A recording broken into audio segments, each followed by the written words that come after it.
first, and then we'll talk about the issues.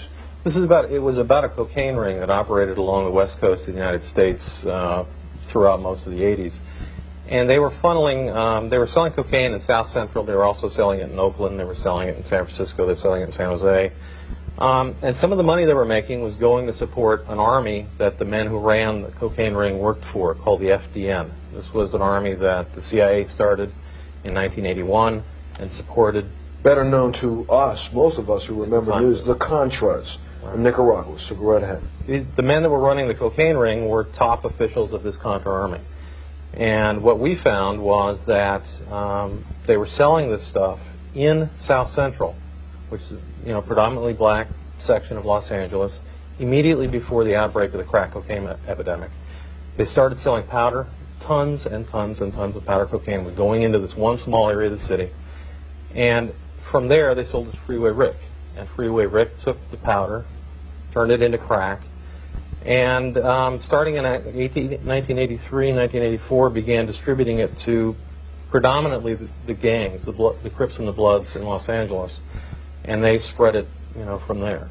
From there. Now, since this has happened, you have butted heads with everybody in Washington, D.C. trying to get information about the story. Have you not? Yeah, we worked on this for a year, and it was only because, you know, some people at National Archives believe freedom of information means freedom of information. We got some documents that showed that pretty strongly there were some CIA connections to this. Let's talk a little bit about those documents for a second, because there's a gentleman, this figure that we talked about yesterday on the show. His name is Blandón.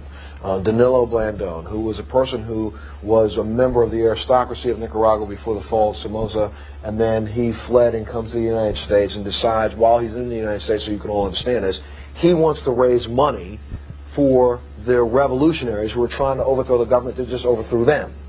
So here in the United States, they try to do fundraisers, and that doesn't work, and then Blandón gets a scheme. Well, I can get some cocaine cheaply with some help from some of my friends and get it into the United States of America. All I need to find is somebody who can sell it. So they find a gentleman by the name of Rick Ross, who is Freeway Rick. Rick Ross comes in and starts selling cocaine at the terms beginning 1 or 2 grams. And within weeks, 2, 3, 4 kilos a week. Within months, what was it, 10 to 15 kilos a day.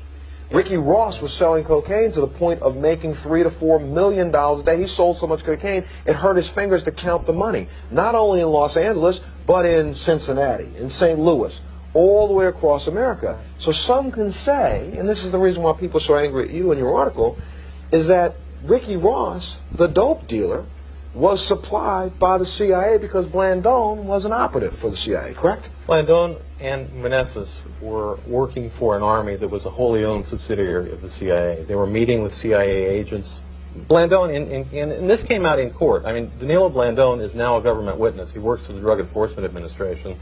And we've paid him, I don't know, $166,000 over the last 18 months because he's such a good informant.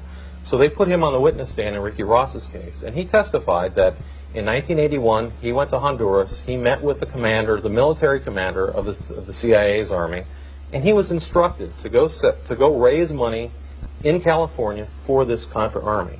And he was told that the ends justified the means. And those ends being sell cocaine if you have to. Well, look, he was in the room with the Nicaraguan representative of the Cali cartel, Mr. Meneses, and he was in the room with a government marketing expert named Danilo Blandón. Now, if they weren't talking about selling cocaine, I don't know what they were talking about. And this is all information they can find on a website. I have to use that website, but on a website on the internet. So we're going to put that up so people can go and look at these documents take a look at the documents yourself and judge it.